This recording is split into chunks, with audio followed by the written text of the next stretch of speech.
Well, I'd like to welcome Yael to my Zoom interview today. It's great to have you here. Found out about your work on the internet when I'm doing a lot of research on burial versus cremation, and we could probably talk for weeks about that.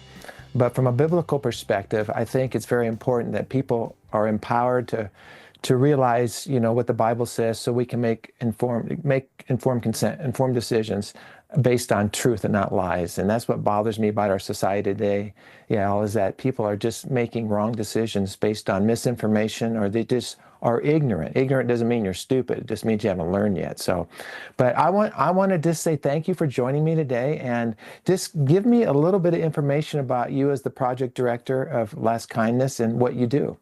Sure. Thanks for having me and inviting me here, Larry. Um, so my name is Yael. I'm the director of Project Last Kindness. Last Kindness is a project under the umbrella of a larger nonprofit called NASK, N-A-S-C-K, the National Association of Chevra Kadisha. Chevra Kadisha is a Hebrew term for a Jewish burial society. Um, there are over 200 Jewish burial societies that we support. 99% of them are made up 100% of volunteers.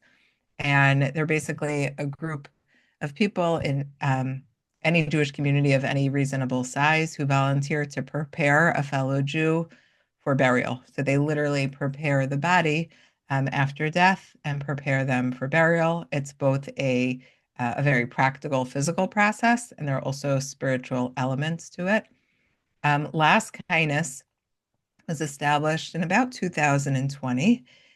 It really grew as a response to the increasing rates of cremation amongst Jews in the United States, which is a relatively recent phenomena, certainly relevant when looking at the history of the Jewish people, which is thousands of years old.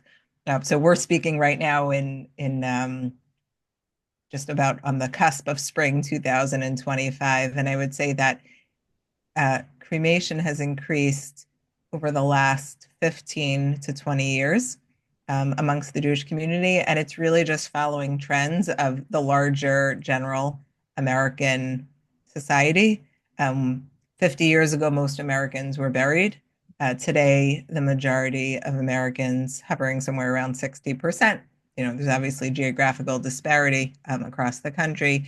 Today, most Americans are cremated, and the average American Jew is very, very acculturated and assimilated into American culture, and so they're just following suit. So the purpose and the goal of Last Kindness is really to make education about the beauty, the significance, and the importance of burial accessible. Our focus is on the Jewish community, but from the Jewish perspective, burial is really seen as a human right for every human being, regardless of any religion or any factor whatsoever. It's just seen as the respectful way to treat a human being who has passed away.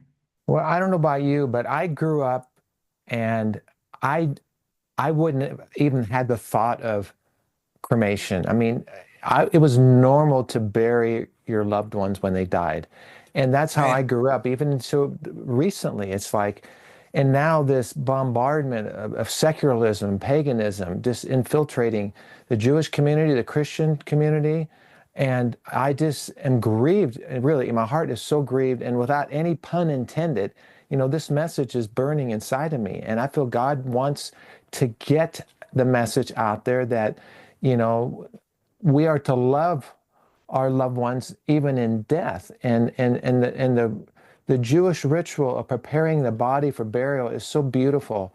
I asked one of my local funeral directors here locally where I lived about, a Jewish burial, or, the whole everything that you do. And I just think that is so wonderful. And yet and I guess really it shocks me that Jewish people would not just migrate towards burial. I guess it doesn't work like that, does it?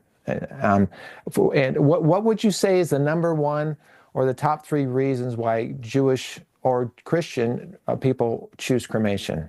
I can only tell you from my experience. I can't, I haven't done research on the entire population, but the things that are motivating your average American Jew to choose cremation is probably in line with just your average American, regardless of any, um, religious association or not, which is that most people around them are doing it, number one. So as it becomes more common, people just sort of follow the trends. So when they walk into the funeral home and that's what's offered, every time somebody else they know has been cremated, it makes it just more of an option on the table. So I would say number one, it's just cultural influence. Every year, if more people are doing it, then that just becomes more of the norm. I think in certain um, communities, it actually is the norm, and it would almost be like you have to opt in for burial, whereas cremation has become the default, which is a real flip if you go back just a few decades. So that's number one. People just sort of follow what those around them are doing, unless there's something that makes them stop and think, wait, maybe I should consider doing something different. It's sort of like everyone just follows the traffic patterns unless there's a sign or a detour that makes you think, oh, maybe I should make another consideration. Certainly, finances um, are influential. There are a lot of factors that go into driving the price of a cremation or a burial, but if you just line them up side by side and pick the cheapest cremation, like a direct cremation, let's say someone passes away in a hospital, and next thing you get a bag with some cremation remains delivered to your door or a direct burial. Cremation is definitely going to be cheaper. And unless people value something, they're not going to spend more money on it. So I like to give the example. Imagine I'm going shopping, and on my shopping list, I have ketchup.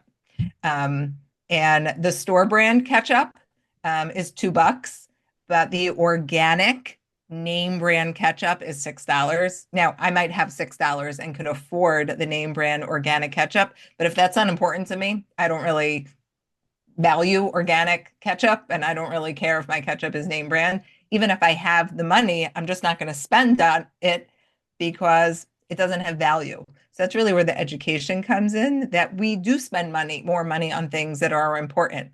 So most of us won't just pick the cheapest house we can possibly find, or the cheapest car we could possibly find, or the cheapest college for our kids that we could find. We're usually looking at what's the value here. Um, and so the more we value it, the more that we will spend on it. That being said, there's definitely an industry, a money-making industry built around, they call it the death industry. And so we really do encourage people to shop around. You don't need to go to your local funeral home. You don't need to go to your local cemetery. And it's hard for me to speak about the larger community, but certainly within the Jewish community, if there are people who are indigent, they literally can't afford burial, then there are resources to help them because we see burial just as a birthright. Um, that's the second factor. Um, and then the third factor that I would say is contributing to the rise of people making this choice is just ease and convenient. So cremation is easy. You can make one phone call, they'll pick up the person, incinerate them in an oven, and you can just sprinkle the ashes. Or actually, it's interesting. Many ashes actually are never even picked up, which creates a little bit of a problem for the funeral homes because they sort of have a legal responsibility to hold on to them, but people don't pick them up. But it's easy and it's convenient. Burial is a bit more complex because in most parts of the country, you're dealing with two distinct entities. You have to make arrangements, A, with a funeral home and B, with a cemetery. Um, and so it's just a little bit less convenient. And who doesn't like easy and convenient? I often say that anything I could get delivered to my door, um, you know, I'll do it. But again, it's a matter of, is this important enough? Is this valuable enough? So I might order, I'll just go back to my grocery list example, but I might not mind ordering tissues and paper towels, but I may make the effort to go to the store to pick out my produce because I care a little bit more about it, and I want to make sure that the bananas are yellow and not brown. So I'm gonna just get into my car and go to the store in order to do that. So again, just to recap, it's really just cultural influence, finances, and I think ease and convenient. And then everybody has their own reasons also there. So that's, but broadly speaking, I'll mention one other thing Mhm. that I think media has influenced us And I know I find when speaking to people that there really is a cognitive disconnect that takes place. So most people's exposure to cremation is something that they may have seen in a movie or on a television show where, and then they think about this in their head also, like somebody dies, and then the next step that the camera goes to is sprinkling those cremation remains in some beautiful spot in nature, or maybe keeping it on an urn nearby. And there's a cognitive disconnect, and people actually skip the step of what's actually happening to the human being between clinical death um, and getting to those cremation remains.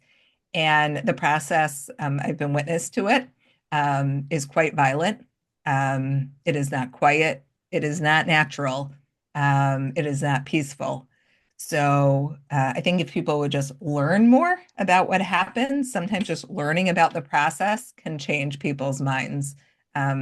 Because there's a marketing mechanism at play from the cremation industry. I think it's about like a $2 billion industry. So what you'll see is, pictures of nature or a stream or, like a garden that really has nothing to do with the cremation process at all. Dear Lord, I mean, as you're talking, I'm thinking of what's even on your website and what I've read and what I've learned. And, the adjectives to describe what you just said go far beyond what you even said of the cremation. And I think people need to be shocked into reality a lot of times as to what's happening. Unfortunately, we don't talk about death till it happens on the most part. Few people pre-plan and get ready for this, and when it happens, they're caught off guard. The emotions kick in, and the romanticism from Hollywood of the sprinkling of the ashes, what you just described, are so right on. I think ignorance is huge in this subject because people don't know. It doesn't mean they're stupid. They haven't learned yet. So you and I and others, we have to teach people. And I'm appalled by the ignorance in the church today. And clergy are not saying anything against cremation. And I don't know, maybe you and I are different, but we see the Bible differently. We see God's commands differently, I guess, than a lot of so-called believers, in that from dust we were made, and to dust we shall go back. That's talking earthly burial. I mean, the Bible talks about falling asleep in death and graves. It's implying burial. And so the ignorance, and people don't understand, but I know local churches here where I live, they're not talking about abortion, they're not talking about cremation, and it's like, what has happened to our society? So I get very distraught with I guess with people and philosophies and the whole bit. And just a little bit of study about cremation will show you clearly that it's a pagan ritual, that God never intended it for his people. Are you kidding me?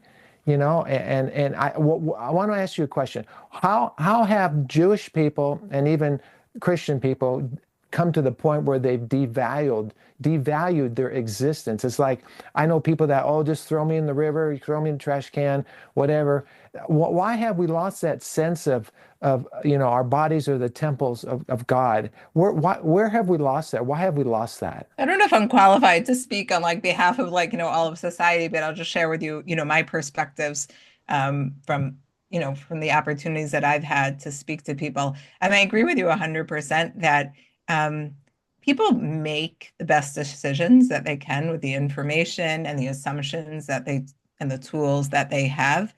And again, if everyone around them is doing it, they just they just may not stop to think um, deeply about it. But I often say that death is, after being born, death is literally the most universal experience. Every single person is going to face their own mortality. If we lived into adulthood, we're going to lose somebody that we love because that's just part of what it means to be human. We're born and we're going to die. So it really behooves us to study this, to think about it. There are a lot of factors that play into why in today's American culture people don't and they shy away from it, even though it's kind of silly, like sticking your head in the sand. Like it's going to happen at some point, hopefully, later rather than sooner. But if it's inevitable, then let's not remain ignorant. Um, I can't speak to, why Christians this or why Jews do that. Everyone's an individual. I think it is it does behoove leaders to be leaders, and to talk about things that sometimes makes people uncomfortable. But in my experience, when you can shed light on something in a really clear way, I mean, certainly from the Jewish perspective, I find that when you really understand the Jewish perspective on death and what comes after and why we put so much emphasis on caring for those who are died, who have passed away in the most gentle, caring, respectful way possible. That as opposed to it being like a big, scary topic or uncomfortable topic, very often people actually walk away feeling certainly calm about it. Um, they feel moved by the beauty of it. They feel empowered to make choices that they then feel good about. Um, I believe that, and you probably know better than I am, so correct me if I'm wrong. I believe actually that cremation in Christian doctrine was not allowed until the early 1960s. I think it was somewhere around 1963 or 1964, but please fact check it. And the church made a change, and they then actually allowed cremation as long as the cremation remains were buried within a Christian cemetery. And so when that change happened in Christian doctrine, and again, I'm not a Christian scholar. This is just somewhat of what I've read, and it's been a little while. So there may be different streams of Christianity that follow different doctrine, but that just kind of opened the floodgates in terms of people having options. A lot of Americans are not religious, and so what their any particular religion may hold may not be particularly meaningful to them. Um, I think there are people who feel maybe guilty about not visiting the graves of their parents or grandparents. I think there are people who may feel like they don't want to burden the next generation, and that also can contribute. I think there are people who don't have descendants and feel like, well, if nobody's going to come visit me, then there isn't value in being buried. I think there are people who, at the end of their life, feel very disappointed with how their body has, so to speak, let them down, and they feel like it's not valuable anymore. Um, Certainly, from the Jewish perspective, none of those hold real weight. Um, the body of a human being is seen as sacred, even if it's handicapped or debilitated, because it housed a soul, it housed a human being, and should be treated with respect, no matter what, not to be incinerated like a piece of trash. You know, we burn things that we want to obliterate and get rid of.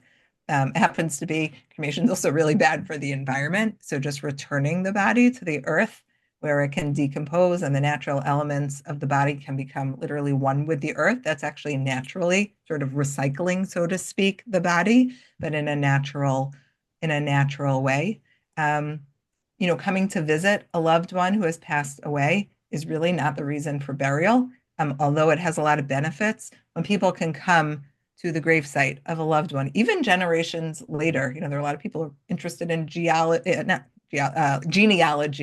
have taken interest, or coming to a grave of a friend or a family member, definitely can provide a lot of closure to a person. But intrinsically, we don't see that as the reason to burial. It's more like a side benefit. The reason to bury is because every human being is deserving of respect, no matter who they are, and no matter the life choices that they made. They may have been made less than ideal choices for much of their life, but they're still a human being and should be treated just gently and naturally. So not having visitors or feeling that, even if no one ever comes visit, that's that doesn't preclude that just a human being should be treated um, with respect. Years ago, and the truth is now, when you if you're exposed to something over and over and you don't really stop and think about it, anything can become like the new norm. But can you imagine, 30 years ago or 40 years ago, if you had a child who had a pet, let's say their pet rabbit, um, or their pet dog, and then the pet died? Can you imagine the parents saying, okay, let's throw it in like the barbecue pit for some, I mean, that would probably be like, bordering on child abuse or something, psychological abuse. No, you like go out to the backyard and you get your shovel and you dig a pit and you say a few words and you cover it with dirt and you lay the body of that pet to rest. Why is it any different, with a human being? Mhm. Today, people actually do cremate pets, and there's a lot of just marketing gimmicks out there. Like you could turn cremation remains, into a locket and wear it around your chest or make it part of a coral reef. Cremation remains have nothing, um, they really have nothing left to them. Like there is no DNA left at the end of the cremation process. The cremation process uses fire at such hot temperatures that it is really about completely obliterating the human being so thoroughly that there is no DNA. Cremation remains have no organic connection at all to the person who lived. You cannot prove that whatever is being handed to you is actually that person's remains. They have no legal status. In Jewish law, they have no status within Jewish law. Um, you can take cremation remains and you can go to your post office and you could say, hi, I have cremation remains. I'd like to mail this to the neighboring state. And they'll say, sure, here's a box. If you're in the hospital and you have an IV pulled, you know that nurse is not taking your IV and putting it in the regular trash. They're going over to medical waste because there's probably some blood in there, right? Blood has a connection to the person who lived. Cremation is so thorough that there's nothing left. I often tell people if people who want to hold on to something, like they want to keep it in an urn next to their bed because they really love that person and they want to feel connected, I say, take a lock of their hair, cut off a lock of their hair, and put that in a urn next to your bed because there's DNA in the hair. There's more in that little lock of hair, in a single hair, than the cremation remains of an entire person. I'm not going to make the assumption that your average crematoria operator is nefarious but there are certainly stories where people get back cement, cremation remains of multiple people or animals. There's no way to tell. It's only when it's kind of, there's a scoop and, some investigative reporting. Again, I'm going to make the assumption that most people operating are returning what's ever left. It really has nothing to do with the person who lived. So regarding cremation, we really haven't delved into the depths of what really happens. Not that we have to, the gruesome matter, but just comment briefly about, when somebody's cremated, what we refer to as ashes, there's very little ash. There's bone fragments, there's bones of your loved one, and they pulverize those bones. Isn't that correct? Yeah, so I'll just very briefly describe the process. And the truth is, it's even really less than bone because there's no DNA left in the process, and we can get DNA from bone. So it's really like incinerated bone. So, in a nutshell, the body's put into an oven. The oven is anywhere typically from 1600 to 2000 degrees, depending on the size of the person. It's usually somewhere between 2 to 3 hours. The larger the person, the longer it takes. Everything that can possibly melts. It's not quiet, and it's not particularly fast. They actually have to take a rake and kind of go back in there and bump around the bones a little bit more. And what's left after those 2 to 3 hours is incredibly incinerated bone, which is removed. It's put into a second machine, which essentially pulverizes it down to that fine, what they call cremation remains. And then they tie it up in a little bag and they give it to whoever had paid for the cremation. But it's so thorough that, as I mentioned earlier, there's actually no DNA left, even in those cremation remains. It's just a total obliteration of the body.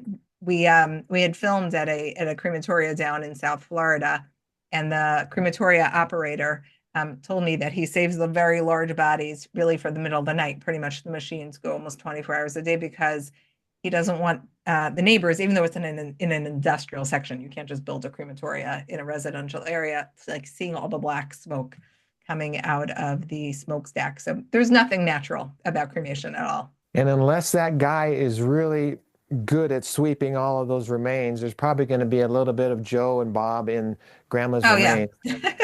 Yeah, I mean it's sad, but yeah, I mean I watched it happen. So they sweep it out, but they're not going in there with a Dyson vacuum cleaner or any vacuum cleaner for that matter. But in a certain way, it almost doesn't matter because you wouldn't even be able to tell. It's not like you could take it to a lab and be able to tell who those cremation remains came from. It's ghoulish. It's morbid. It's just I can't imagine being one of those people that puts those pushes the buttons, it goes in there in a cardboard box or whatever, and then they start the incineration and the intense heat. And I mean, my mom passed away 8 years ago this month, and she's buried at our local veteran cemetery because my father served in the military.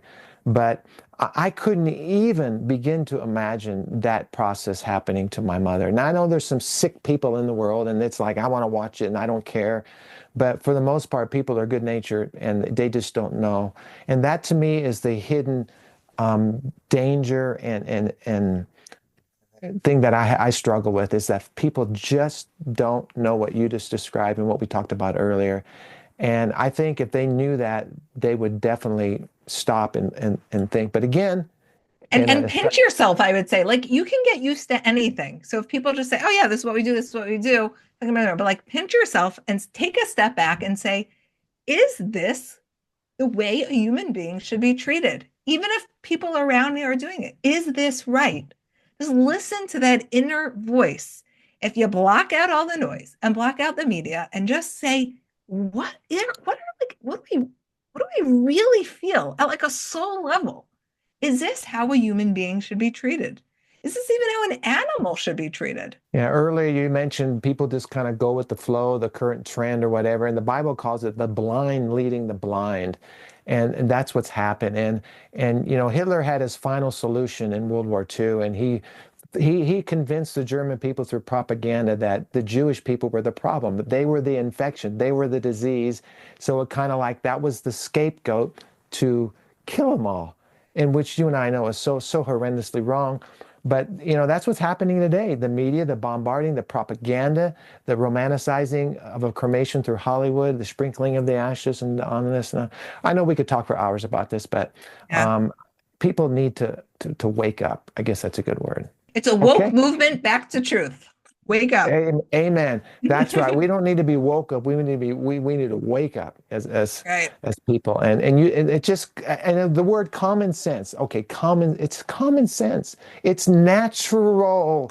It's natural to go back into the earth. It's just, and we, you know what? We rob people of the grieving process by cremating. We skip over grief, and then what are you going to do someday? I go to my mom's grave, and that's my focal point. I know her spirit's not there, but Right. so people are not having the ability to grieve, and that's going to come into those psychological things. Is we're skipping over the grief process with cremating people. Yeah, I'll just share with you from the Jewish perspective. And I mean, Judaism believes in the soul, and there's a tremendous amount of mysticism. There's a whole study of Jewish mysticism and sort of different aspects of the soul. But actually, in Jewish thought, the lowest part of the soul actually does retain always a connection to the place of burial. So it's not when someone goes to a place where a body was laid to rest and they sense something there, that's actually rooted in some reality. So, when you go and you feel your mother's spirit and you say, from the Jewish perspective, there actually is a connection that your mother's soul still maintains to that spot. Again, that's not the reason that we bury. The reason Mhm. we bury is because that's how we treat a human being. But there is a tremendous side benefit to to any of those who remain, to really bring closure and a place of connection, much more than if you had their cremation remains literally in a locket around your neck. It's not the Mhm. same. That's not has no connection to the person who lived. A cemetery is a place of rest, a temporary resting place. You see inscriptions that refer to eternal life and the resurrection, and you see these things, and yet we're losing it today, folks, and that's sad to me because a cemetery is a rest. You see R.I.P. rest in peace, and that's what we are to rest in peace when we leave this earth. So, but Yeah. Here's a little interesting tidbit. So, for those of you who know Hebrew, one of the terms for a cemetery is actually called a base hachayim. Base means house, hachayim means of the living. Very strange. call a cemetery the house of the living. It's a place where those who live, but actually that their souls all maintain a connection to that spot.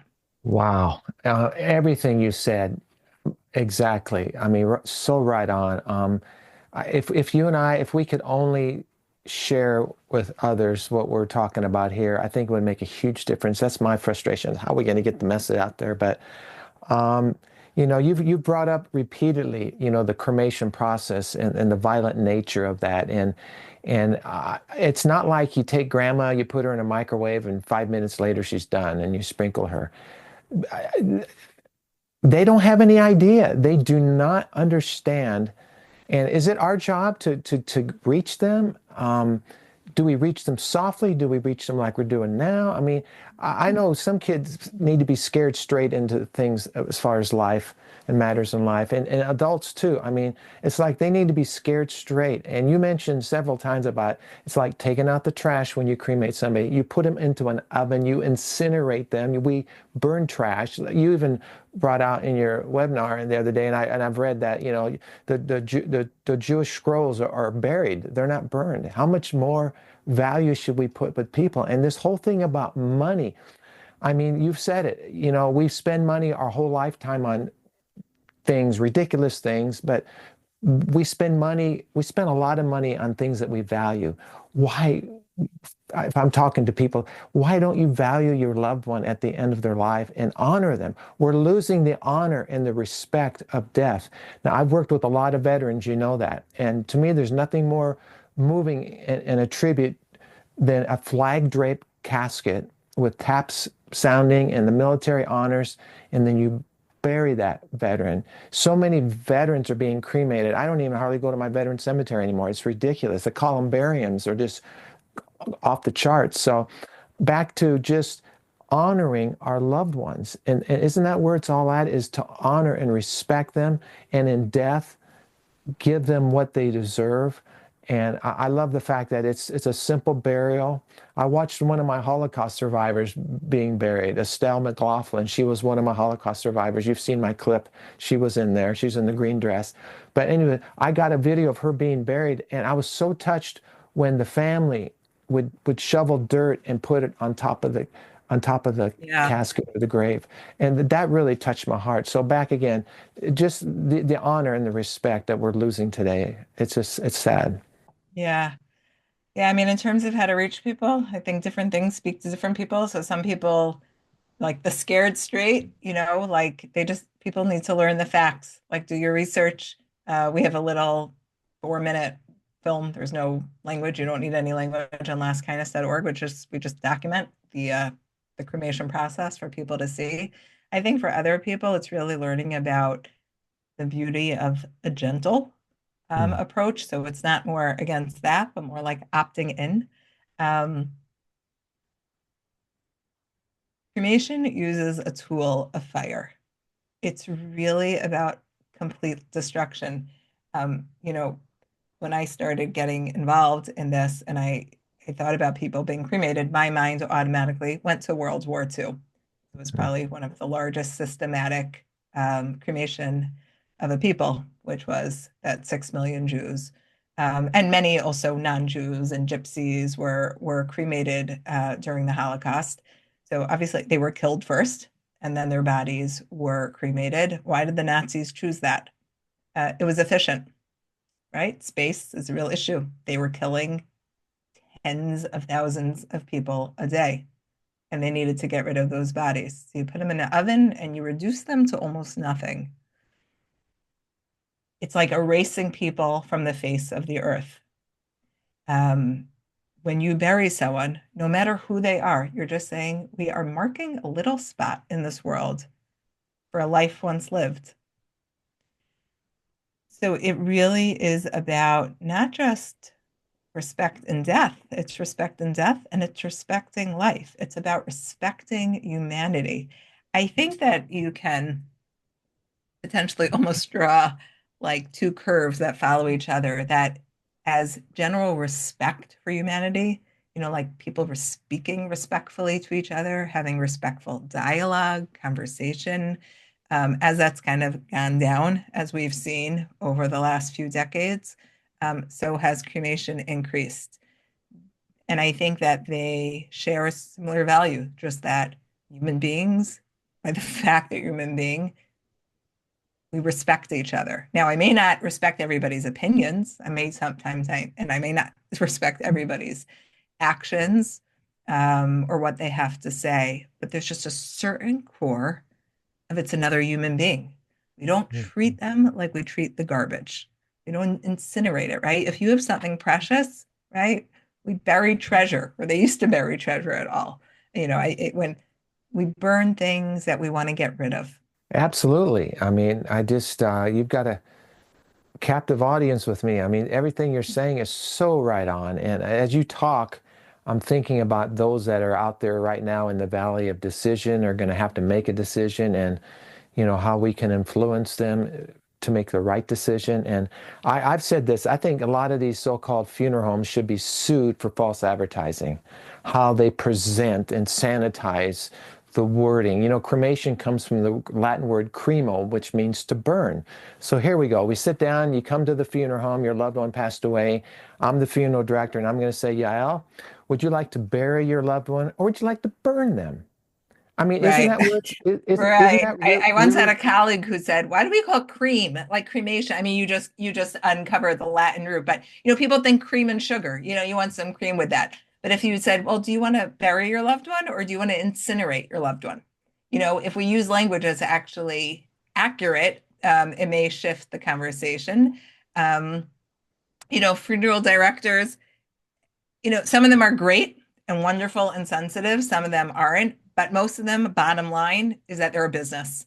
And even if they're not big fans of cremation, so I'll just play, devil's advocate here. They're there to service people. They don't see their role as necessarily educating people because they're concerned about their bottom line. Of course, I think that as a human being, we hope that they would take a stand, but most of them I don't think that's so realistic that they're going to, because they're just really in it, not because they don't, not, I don't want, they're not, they don't care about people, but they're there because they got to feed their families, and pay their rent. I think it behooves us, each individual, to do your research. Again, this isn't like it's not going to happen. It is going to happen. When, we don't know exactly.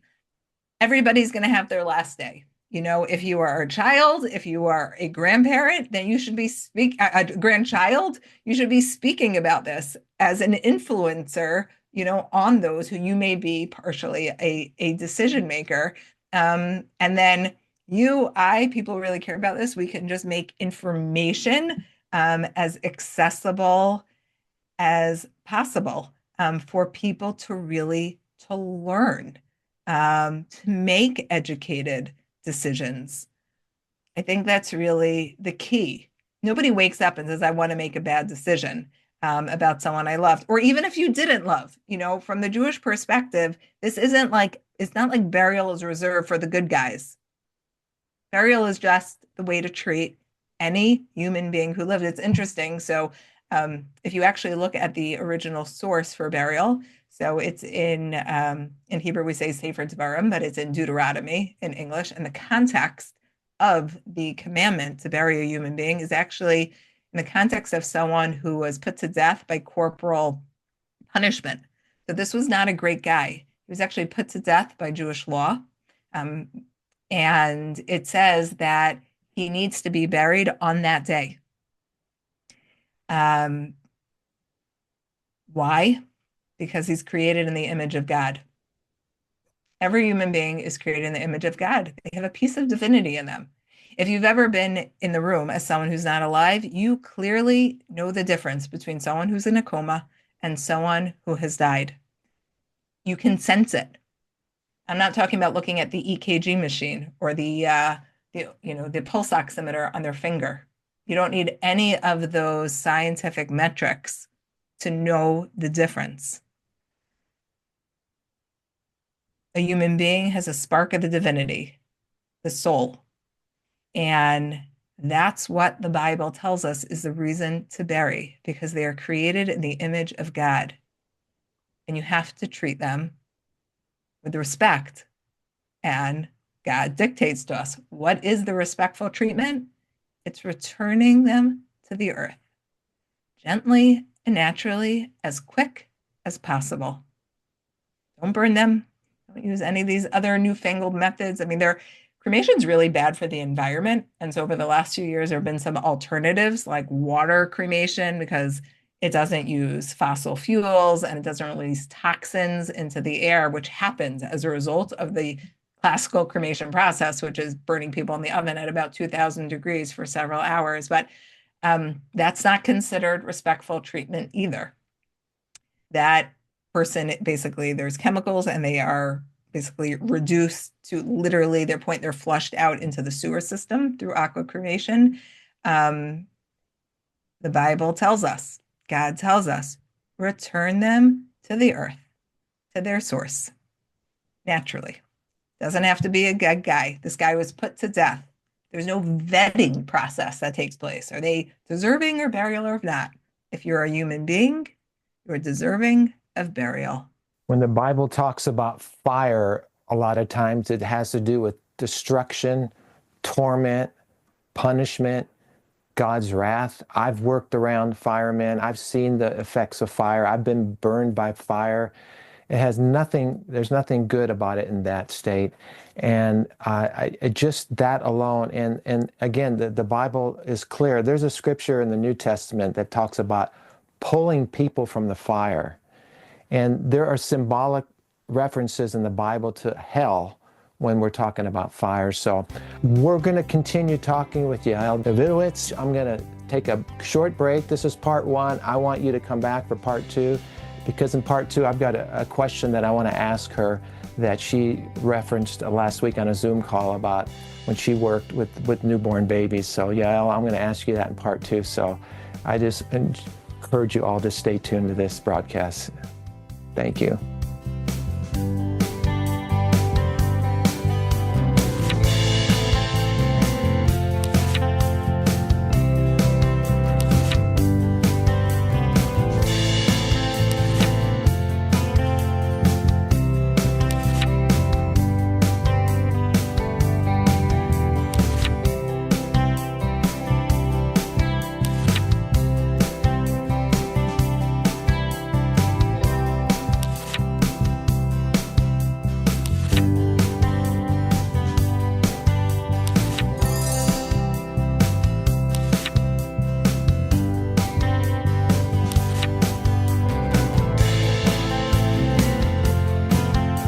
Welcome back to part two, burial versus cremation, with my guest, Yael Davidowitz from Last Kindness, project director there, and welcome you all back for the second part. And what do you want to say? Go ahead. Yeah, I just wanted to say we were talking about, you had asked about people who are sort of in that decision-making stage.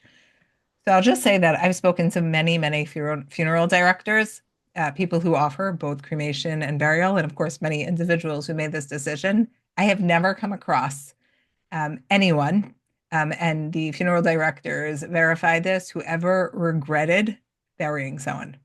You never have someone who buried whoever it was, a relative, if they were a friend involved in the process, whether they had a good relationship with the person or not, and said afterwards, I wish I would have cremated them. I never, it's not the type of decision that anyone has regrets about. But the opposite is not true at all.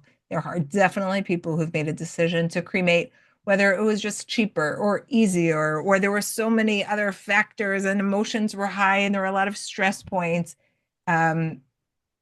who people have certainly later regretted it. There's something so final about cremation because, like we were talked about in the first segment, it's really about destroying the person completely and thoroughly.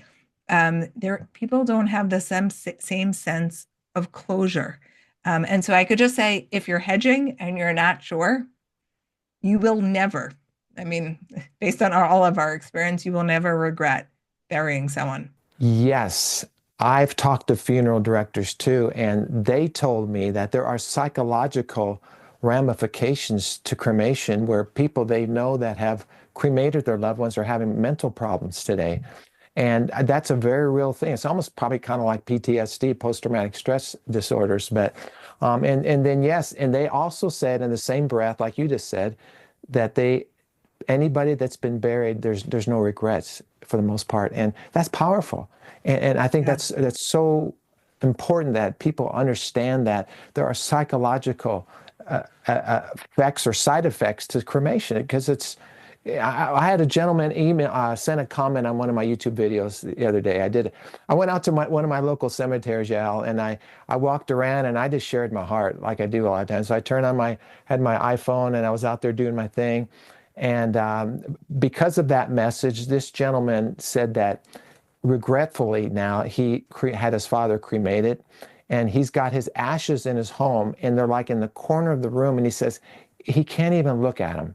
It's such a painful memory because of what happened. And that brings up a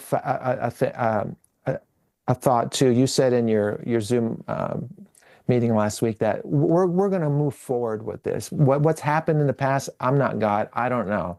All I know is that cremation undermines the resurrection. And with that being said, there's a tendency to just not even think about the physical resurrection of our bodies, one day. So it's easy. I guess it's tempting. The devil's a tempter. It's very tempting to just yield to cremation. Would you do me a favor? Can you talk a little bit about what you shared at the Zoom meeting last week about you worked 20 years and it was a newborn baby. What was the name of the department? Sure. So Okay. my Well, background is tell me about the fact of the newborn babies, how you would wash them, and then at the end of life, how go through the process, the Jewish tradition of preparing a body for burial and how they wash the body. sure. So like I had mentioned in our first segment, Last Kindness is under the umbrella of the National Association of Hever Kadisha. Hever Kadisha is a Hebrew term for what we refer to a Jewish burial society. That doesn't mean that they own plots. They're actually usually a group of all volunteers who just prepare a fellow Jew for burial. It has both a physical and a spiritual component to it. So I'll go through it briefly to describe what happens. Um, so there's a men's team and a women's team. So if it's a man who passed away, it's a group of men who come out to care for him. If it's a female who passed away, then it's a group of women who come out to prepare her for burial. Most typically, we work in teams of four. And there are about four steps that take place. The first one is that we literally wash the person. We get them physically clean. We remove anything exterior. So if there are bandages, if there are tubes, if there's dirt, if there's body fluids, if there's blood, if there's makeup, if there's nail polish, we remove it all. Um, Usually we use warm water. If we need soap, we use soap or nail polish remover. That's step one, really just physically cleaning them so they're clean. The second step is a spiritual preparation. There's a lot of Jewish mystical underpinnings to it, but they're basically typically washed with a continuous flow of water. Um, it's very quick, under 60 seconds. The third step is that we dress them in shrouds, which are actually a complete set of clothing. They're white, they're made out of all natural biodegradable fibers, usually linen or cotton. And the fourth step is that we put them into the casket. We put a little bit of earth from Israel, a very small amount in it to sort of begin the burial process. It's a quiet process. There's no talking in the room at all. Remember, you have four people there, so you would think that there may be talking, but there's no chit chat. There's no talking at all. There are prayers that are said uh, that align with each part of the process. They're there to bring comfort to the soul of the deceased, which we feel in the room, whether we feel it or not. We know it's right there. The soul of the person lying before us is aware, sensitive to how we're treating them. Or if we need to talk about the task at hand, then we speak in that case. But otherwise, it's just completely quiet. We're trying to work as quietly, as gently, and as efficiently as possible. There's no passing anything over the body. Like I said, we usually work in teams of four. So there are two people on the right side, two people on the left side. Um, and we're cognizant, like I had just mentioned, that the soul of this person that inhabited this body for as many, hopefully many, many decades, is right there watching us. And we're really cognizant of that fact. So we're as gentle as possible.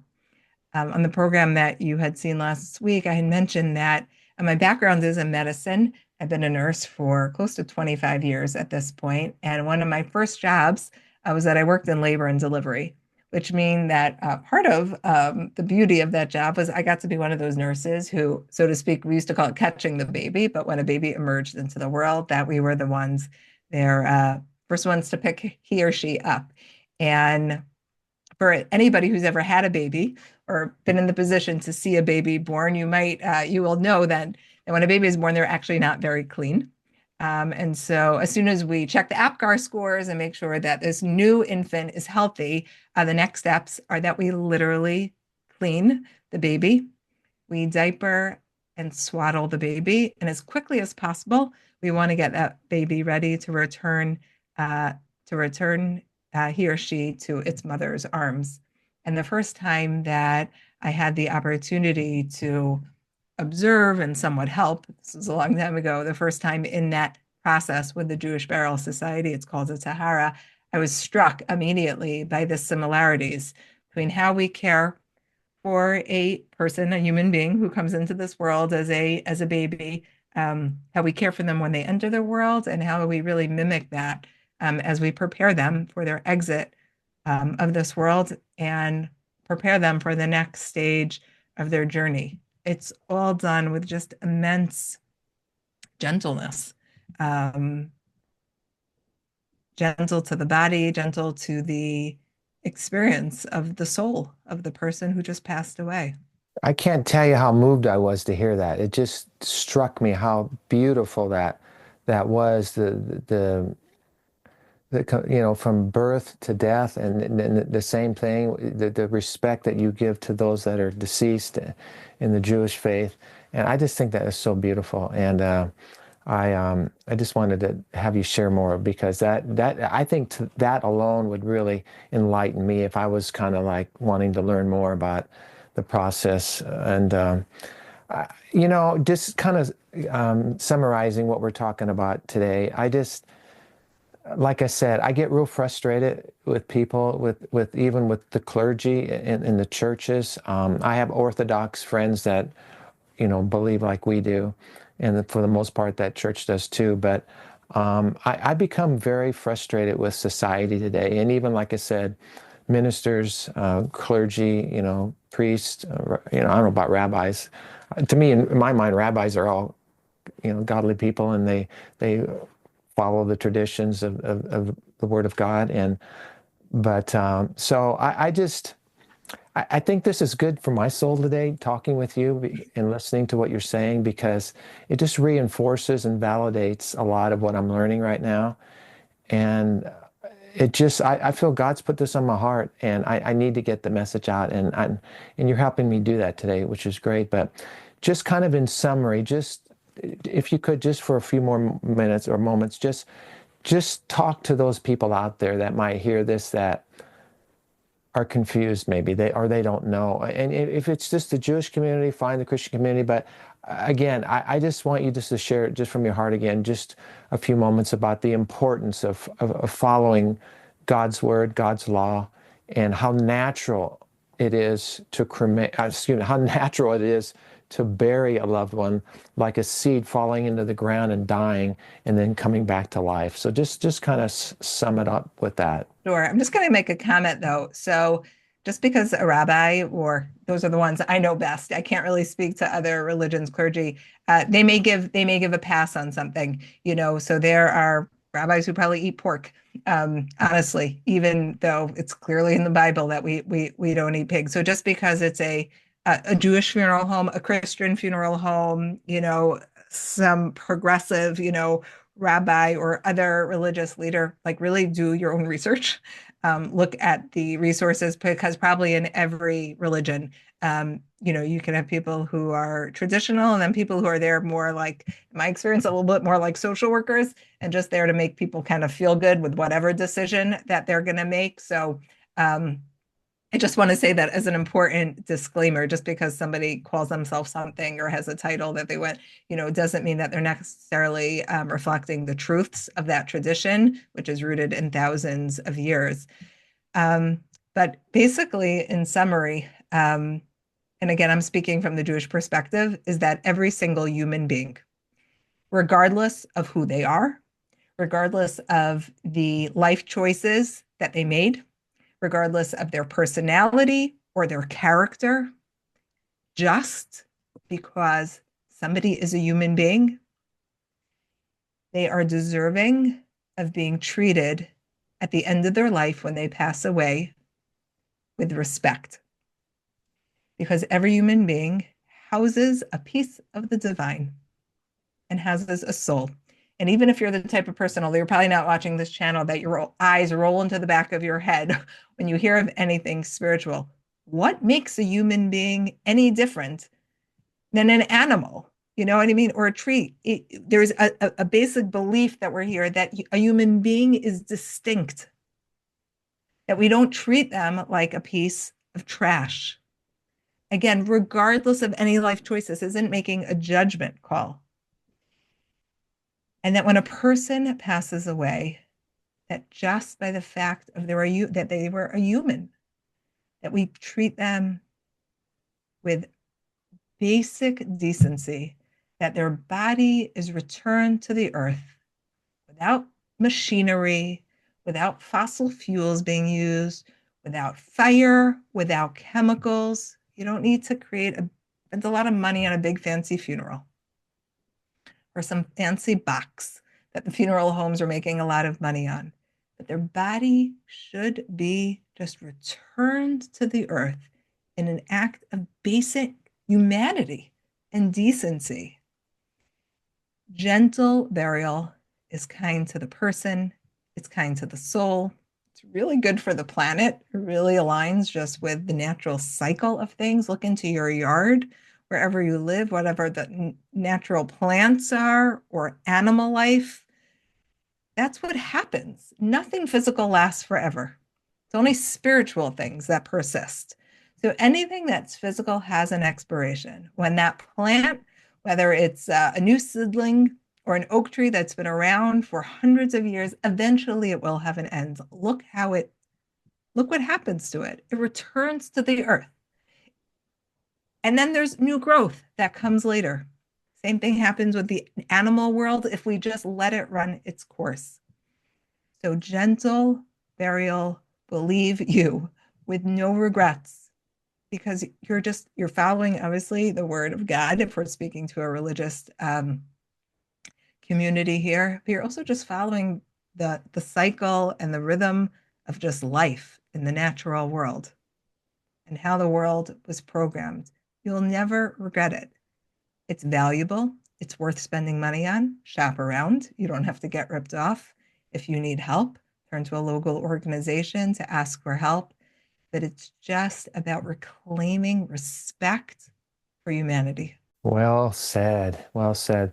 What is your motivation for what you're doing? I mean, what we're sharing now, what's your motivation? This definitely was not on my to-do list of things that I thought I'd be involved in. I was involved in the world of medicine. I loved helping people who are alive and caring for them and helping them bring to better function. It was definitely providential. I wasn't looking for this. It found me. I was really very moved. Well, I had been a volunteer for many years on this volunteer burial society, and one of the gentlemen who heads it up asked me about getting involved in outreach, and I really didn't know much about cremation at the time. All I knew is I had a very visceral negative reaction to it. And really, what motivated me was the vacuum. I kept feeling like, why aren't more people talking about this? This is not like affecting 5% of the population. The numbers, really, from our perspective, are quite tragic and growing. And the projections are that it will continue to grow. And so I was really just moved by the vacuum and that we need to do something about this because people need to be able to access information. Information is really the key to empowering people to make informed decisions. And that's how I got into this. Um, and I guess I just feel like it chose me. It was not on my to-do list. I was working as a nurse practitioner in primary care, hopefully improving people's lives. But we stepped forward. I'll just share with you my middle name um, is Shlomit. It was a name that I never really liked, and nobody ever used it. But in Hebrew, uh, when you break that word into two parts, it's Shalom Mace, which means bringing peace to the deceased. And when my parents named me as a little baby, I don't think they had this in mind for me either. Um, but in Jewish tradition, when parents name a child, they're actually given a little bit of like divine inspiration.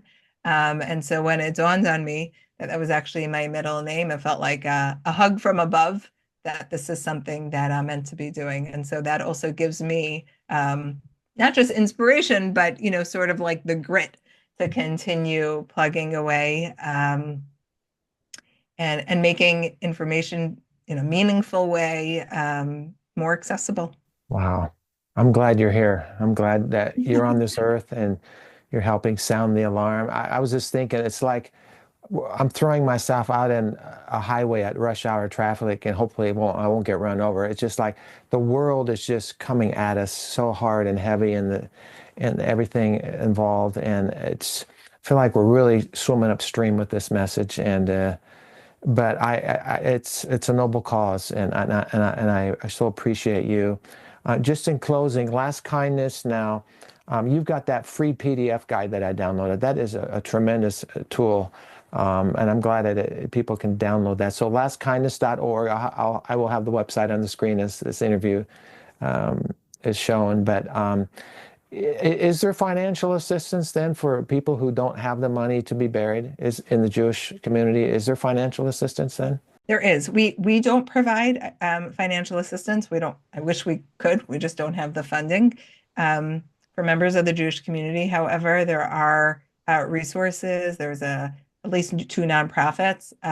One is over 100 years old that was created just to really help people so that finances don't need to be a barrier. I can't speak to the larger community outside of the Jewish community. If there aren't resources, I sure hope there are. But I would venture to guess that there are resources within the church that can assist. We help people with food. We help people with shelter. This is really just on that list of just what it means to be human rights. If we pay for education in this country, I think we should pay for people to have just a little spot. I used to live in New York City, and there was something called Potter's Field. I haven't kept up to see if it's still around, but if somebody would pass away homeless and they're in the morgue, nobody knows who they were, that they would be buried. It was just, that was established a very, very long time ago. Again, just seen as like a human right, that human beings should be returned to the earth on the lastkindness.org website, which is lastkindness.org. Thank you for sharing it with your audience. So we have information, we have videos, like you mentioned, there's a downloadable, you can read it just as an ebook or download it. It's also available for print, 24 pages. It's pretty content rich. It's a set type of thing that you could, order one. I think they're $1, and just give it to somebody who you want to talk about with this issue about.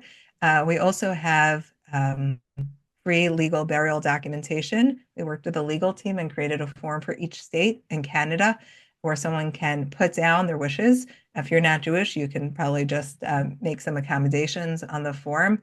It's kept separate from a will or estate planning, this form, so it has nothing to do with finances. It doesn't need to go through probate, if you're familiar with probate, but that sometimes can be a lengthy process after someone passes away. I would say like a very important call to action for anyone listening to this is make a decision for yourself and then commit those wishes to writing, whether you use our form or you create your own form, and then make sure that anyone who needs to know knows what your wishes is, has a copy of that form, and also speak to people. So depending on who you are and your life circumstances, like if you have parents, speak to your parents.